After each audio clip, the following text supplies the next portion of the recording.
Hello guys, এই যে দেখতে পাচ্ছেন গ্রামের মানুষের বাড়ি ঘরগুলো কেমন হয় আর পরিবেশটা কেমন হয়, চারিদিকে সবুজ গাছপালা। আর সকালে উঠলাম, তারপরে দেখছি আকাশটা মেঘ মেঘ আর বাতাস, প্রচুর বাতাস, তাই ভিডিওটা করলাম আর কি। এগুলো গ্রামের মানুষের বাড়ি ঘর এরকম হয়। এই যে গাছ, নারকেল গাছ, কি পরিমাণ বাতাস, বৃষ্টি আসবে, একটু পরে বৃষ্টি আসবে, এই জন্য এগুলো হচ্ছে লেবু। দেখতে পাচ্ছেন, এই তো আকাশটা মেঘমেঘ করছে, বাতাস হচ্ছে। এই যে এগুলো হচ্ছে বাড়ি, গ্রামের বাড়ি। এগুলো পুঁই পাতা, এগুলোকে সজিনা ডাঁটা বলে।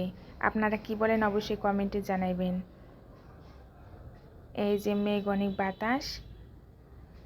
তারপরে এক চাচা দেখি সাইকেল নিয়ে যাচ্ছে, সেই দিকে ভিডিওটা করলাম। এই যে মুষলধারে বৃষ্টি নামছে, তারপরে তো অনেক বৃষ্টি হলো, বাতাস হচ্ছে। বৃষ্টি সব মেয়ের পছন্দ, সবারই অনেক পছন্দ। বৃষ্টিতে ভিজতে পারলে আরও মনটা ভালো লাগে। আজ এই পর্যন্তই।